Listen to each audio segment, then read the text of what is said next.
Welcome back to Cherry Bekaert's Tax Service Podcast.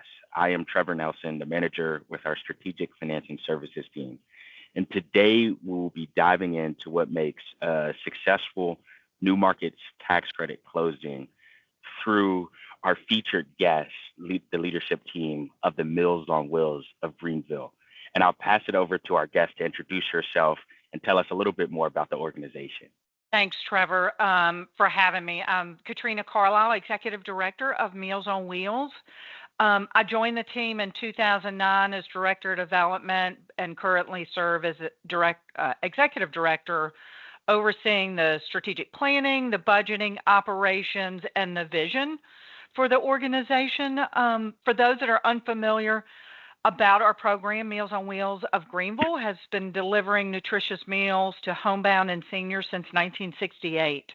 Our mission and our work is to enhance the quality of life for seniors and others that have limited mobility, whether it's a physical limitation or mental limitation, by providing meals that meet their dietary needs while also offering the social interaction to help make an impact on loneliness or the isolation that many of them face in their home.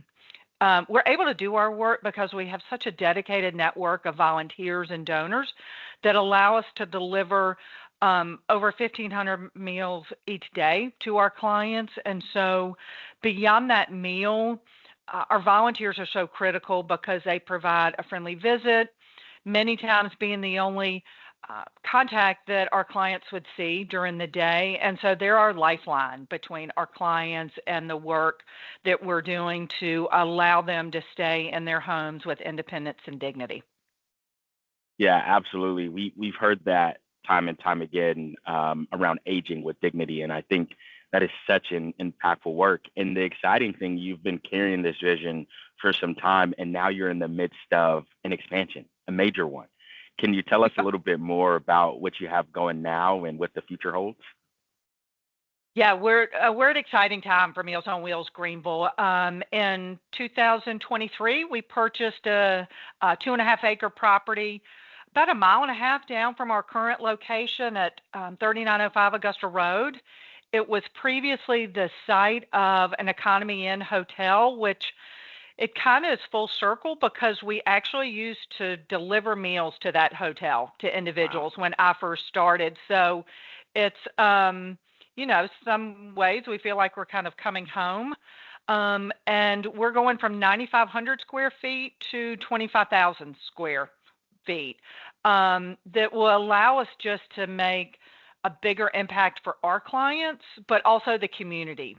I think the exciting thing, it will have over 15,000 square feet of kitchen space, which is just needed. As we know, we're seeing a greater need. It will allow us to triple our current production up to 6,000 meals a day if needed. And so what this means is we can serve more meals to people while allowing for that same quality in the meals and the care that we're providing. We're also adding almost 10,000 square feet of office space. I mean, we are currently don't have a place for all of our office staff to sit in a setting that's conducive to what they need to do. Our client services team respecting the privacy of our clients, the volunteers the same, and the donors. But we also want to have a gathering place for our board to meet, our staff to meet, our community partners. And so that will allow us. Food storage is going to be increased compared to now, up to, I think it's about 5,000 square feet. And so that will allow us to take advantage of possibly bulk purchasing and be more better, keeping that financial stewardship at the lowest it can be is what we want to do. I think the best thing about this new facility is the conversation. It's not just about what we need today, but what does our organization and our community need for the future? The property allows for growth. We could add 1 or 2 more buildings, which it's just really unique for especially a nonprofit to build a new building, but still have room for more growth that we hadn't even decided what that's going to be like. That is absolutely incredible. And just to give the audience context, you're in a residential neighborhood now. I think you were in a former house. So I just want to commend the efforts that you have done to date and super excited about the project. Now, as everyone's waiting for, you were able to leverage the new markets tax credit. And before I let you talk a little bit about the process, I want to orient the audience into what happened. And so the new markets tax credit is a federal program that offers a 39% tax credit that is monetized by various investors. In this instance, what is really cool is we had Capital One, a national bank, provide the monetization of the tax credits, and we had Cherry Bekaert's related community development entity, or the governing organization of the new markets tax credit, provide allocation. And so what's really cool is you can see how all of these parties, some with a national footprint, the Innovate Fund with a more regional footprint, converge to support the Meals on Wheels of Greenville. And so I want to give it back to you, Kat, to talk a little bit about what your process was with the new markets tax credit, how you became aware of it, and what guidance you would give various sponsors as they're considering if this is the right path for them. Absolutely. How I heard about it, it was really as we were preparing to build this new facility. Obviously, we're entering into a capital campaign. And so we did, with the help of our campaign consultant, did community interviews. And then through follow-up and meetings, I had a couple of people mention new market tax credit. And one especially that is in the financial world really kind of helped me start to understand a little bit better, provided me information and places to go to start kind of doing some research on what that looked like. I started to have calls with different groups. Trevor, I think you were one of the first conversations on just trying to get a handle, because it was something Meals on Wheels of Greenville had never been involved in. Our funding structure has always been through philanthropic dollars or earned revenue components. So, you know, when a nonprofit is starting to look at tax credits and monetizing, it just was outside of our wheelhouse. So I think we just started with a lot of different conversations with people that we knew, some we didn't, some peers that had looked into it, and people in the community that really respected. And I think what is important to us are partnerships and people that help us to do our work, and how do we align in the same goals, visions, and all of these. So one of the things we do well is what we're good at is delivering meals out in the community.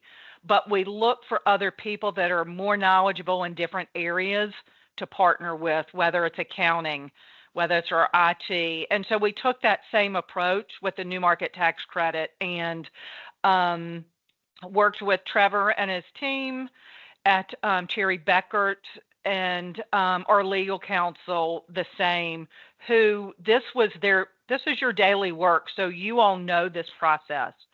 I heard from several, you cannot do this on your own. And thankfully, I took it to heart, because that is 100% true. I think not just from the scope of the work, but the true understanding and the due diligence and everything that needed to be done. You really have to have a trusting relationship. And so having those experienced partners around you is just critical. I think secondly, it's really helped us share the message about our project. I mean, the scope, we have a $13 million campaign. We knew going in that there were going to have to be different types of funding, that we were not going to be able, while Greenville is a tremendously generous community, that's a huge goal for a health and human service organization. And so we knew we were going to have to look at non-philanthropic opportunities for revenue for the campaign. And I think, the new market tax credit, while the funds are obviously huge impact on our ability, it's really about the long term for us, and how do we make sure that the work we're doing now and the work we're talking about continues. There is, the compliance period, and we take very seriously at Meals on Wheels the controls and the standards to be operating as a nonprofit on what it should be, because people are donating their time and financial resources, and we take that very seriously. And so this process really fell in line with that as well. Yeah, absolutely. I think that all really makes sense and certainly speaks to the organization's, ability to adapt and to really stretch outside of the box, which I think is the ethos of the New Markets program.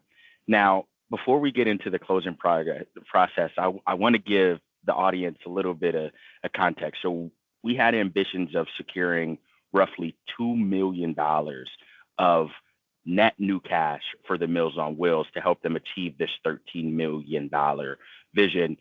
We were successful doing that in isolation with New Markets, but true to the spirit of the trusted advisor approach we have at Cherry Bekaert, we were also able to advise on a South Carolina state program and the abandoned building credit, which enacted another $600,000 to $700,000 when it's all said and done. So we were able to exceed our target of non-philanthropic cash through these various tax credit programs. And I say all that to say it is worth it, at least in our estimation. And Kat, maybe talk a little bit about what you experienced through the closing process, how sponsors can prepare for that, and any surprises you had that you were unaware of that you wish you would have known going in. I think, first of all, Trevor, you hit the nail on the head with the investment that the New Market tax credit was able to bring, as well as the abandoned building. We, as I shared, we have a $13 million goal, and we announced a couple of weeks ago that we have gone over the $11 million mark. But we wouldn't be at that point without the work through this New Market tax credit and abandoned building. So the process, even though outside of the normal scope, it's been a huge part of our campaign and this project.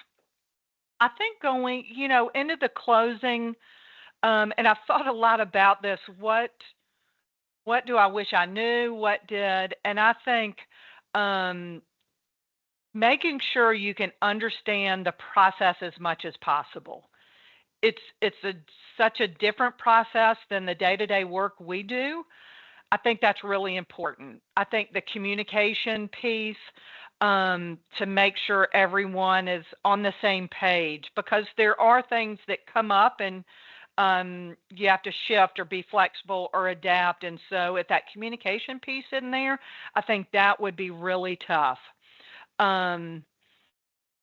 Making sure that you have the team that's needed. And I would say, for me as executive director, I was thankful I had one other person on our organization, our executive project manager, who is so detailed in the work, and we were tag teaming, but she took the majority of the communication with vendors or collecting information. So you need to make sure there's a strong team with the organization, because it couldn't be just one person. I think that would be really tough, and still get your day-to-day job done or the campaign. Documentation is really critical. The paperwork and all of that needs to make sure. We did bring in our accountant. We probably, should have brought them in earlier. It wasn't where we brought them in, it was good, but I think just they would have loved to have been brought in earlier. We didn't know. And so, but we have an outside accountant that does all of our reporting and everything for the board, and works with our auditors. So that's pretty critical as well.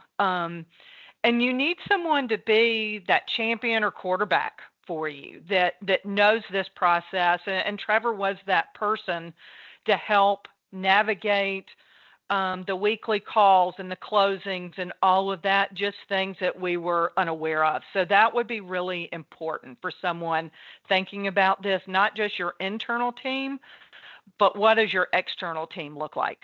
Yeah, that all makes a lot of sense, and I think is phenomenal feedback and advice for future sponsors thinking about the New Markets Tax Credit Program. As we wrap up here, are there any last thoughts about the program?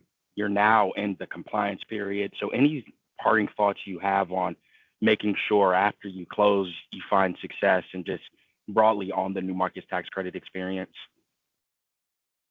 I think, what it's helped us, we're getting more data driven. And so, how does the work we do with this new facility, how can we show that not just in the stories we're sharing, but how do we show it in the numbers? Because I think that's really important as things continue to change. The impact and how we're moving the needle will be critical for that. Yeah, absolutely. And I think one of the nice things about the program is through all of the complexities and the things you have to jump through, it really ensures, those procedures, that documentation is in place. And hopefully Yep. that is a blueprint, not only for the new markets transaction, but for the organization on a go forward basis. Well, with that, I want to thank you, Kat, and the full Meals on Wheels team, alongside all of the other financing partners and philanthropic partners who made this possible. If you haven't had a chance to spend time and you're in the upstate in South Carolina, I'd highly suggest you spend some time with our friends at the Meals on Wheels of Greenville.